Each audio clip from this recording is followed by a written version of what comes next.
இந்த எபிசோடில் நிறைய உணர்வுபூர்வமான திருப்பங்கள் இருக்குது. அதுவும் இல்லாமல் கிறிஷை வந்து காப்பாற்றுறதுக்கு முத்துவும் மீனாவும் அவங்க உயிரையே வந்து பணையம் வச்சு போராடுற கதை தான் இது. இன்றைக்கி ரோஹிணியோட ஈகோவை எல்லாமே விட்டுட்டு வராங்களா அப்படின்றத நம்ம டீட்டெயில்டாக பார்ப்போம்.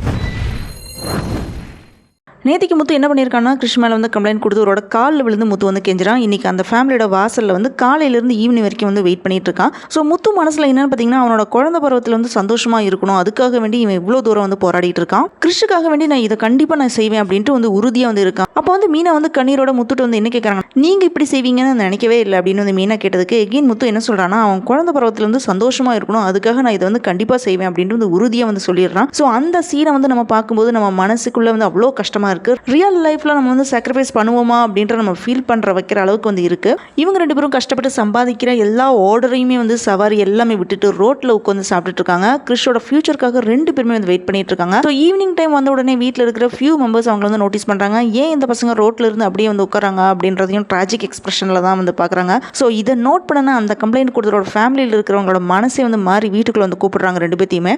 ஸோ அப்போ முத்து மீனா நடந்த விஷயத்தை அவங்கள்ட்ட வந்து சொல்கிறாங்க. இந்த டைமில் தான் கிறிஷோட கண்ணில் பார்த்தீங்கன்னா அவ்வளோ ஷார்ப் ஃபீலிங்ஸ், கொஞ்சம் கோவம், கொஞ்சம் கன்ஃபியூஷன் எல்லாமே கலந்து நமக்கு ரியல் லைஃப்பில் இருக்கிற கேரக்டர் மாதிரியே தெரியும். அப்போ முத்து வந்து அவங்கள்ட்ட என்ன சொல்கிறான்னா கிறிஷுக்கு வந்து அப்பா கிடையாது, அம்மா வந்து வெளிநாட்டில் இருக்காங்க, அந்த பையனுக்கு அம்மா பாசமே வந்து கிடைக்கல.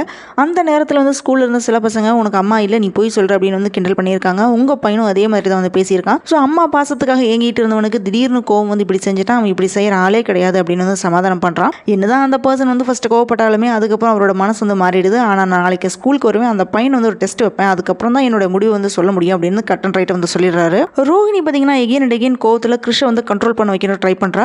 ரோஹிணி என்ன சொல்கிறான்னா முத்து மீனா வந்து நீ வந்து அவங்க கூட போகக்கூடாது, இந்த ஆண்டி வீட்டில் தான் இருக்கேன் அப்படின்னு சொல்லு அப்படின்னு வந்து கம்பல் பண்ணுறா. இந்த மாதிரி ரோஹிணி வந்து சொல்லிட்டு இருக்கா. அந்த டைமில் கிறிஷோட மனசு வந்து ரொம்ப ரொம்ப வலிக்குது. ஆனால் அப்பா என்ன சொல்கிறான்னா நான் உன்னோட இருப்பேன், இல்லைனா பாட்டி வீட்டுக்கு அனுப்பி, அப்படி இல்லைனா மீனா ஆண்டி கூட தான் இருப்பேன் அப்படின்னு வந்து கிறிஷ் வந்து சொல்லிடுறான். கிறிஷ் இந்த மாதிரி சொன்ன உடனே ரோஹிணிக்கு வந்து ஒரு அன்எக்ஸ்பெக்டட் மூவாக வந்து இருக்குது. கோவம் வருது, அப்படியே ஒரு சஸ்பென்ஸ் பில்ட் ஆகுது. ஃபைனலாக ரோஹிணி கோவப்பட்டு கிறிஷ் வந்து அடிக்க கையோங்கிறாங்க. ஆனால் முத்து மீனா வரதை பார்த்த உடனே ரோஹிணி அவங்க பிளானை வந்து ட்ராப் பண்ணிட்டு அவங்களோட பையை மறைச்சிட்டு ஓடி போய் ஒளிஞ்சிக்கிறாங்க.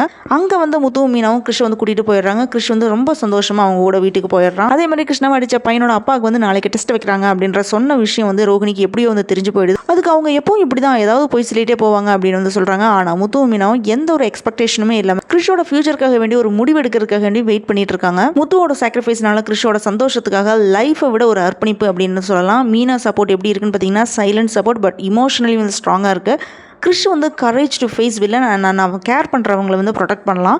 ஸோ ரோஹிணியோட கோவம் பார்த்தீங்கன்னா ஹார்ட் வந்து சேஞ்ச் ஆகிடும், டென்ஷன் வந்து ரிலீஸ் ஆகும். ஃபேமிலி இமோஷன்ஸ் தான் வந்து real life relativity and miss understanding, testing characters எல்லாமே வந்து இருக்குது. இந்த எபிசோடில் ரொம்ப பெரிய லைஃப் லெசன் என்ன இருக்குன்னு பார்த்தீங்கன்னா ரொம்ப கஷ்டமான சாக்ரிஃபைசஸ், பேஷன்ஸ், லவ் இது எல்லாமே தான் ரியல் ஹாப்பினஸ்க்கு வந்து வழிகாட்டும். இன்றைக்கி எபிசோடில் வந்து நம்ம கற்றுக்க வேண்டிய லெசன் என்னென்னு பார்த்தீங்கன்னா உண்மையான அன்பு, தியாகம், துன்பத்தில் நம்ம இருந்தால் கூட நம்பிக்கை வைக்கிறது தான் வாழ்க்கைக்கு ஒரு மீனிங் அப்படின்னு வந்து ஃபீல் ஆகுது. முத்து, மீனா, கிறிஷ் எல்லாருக்குமே இன்றைக்கி கதை வந்து ஒரு பாடம் தான். ஸோ உங்கள் லைஃப்லையும் இந்த மாதிரி பேஷன்ஸ், கரேஜ் வந்து ப்ராக்டிஸ் பண்ணியிருக்கீங்களா? இந்த எபிசோட் வந்து உங்களுக்கு பிடிச்சதுனா லைக் பண்ணுங்கள், ஷேர் பண்ணுங்கள். உங்கள் ஃப்ரெண்ட்ஸ் அண்ட் ஃபேமிலி மெம்பர்ஸ் கிட்ட இந்த உணர்வுகளை வந்து சொல்லுங்கள். நெக்ஸ்ட் எபிசோடில் என்ன நடக்கும் அப்படின்றத வெயிட் பண்ணுங்கள். மறக்காமல் சப்ஸ்கிரைப் பண்ணுங்கள்.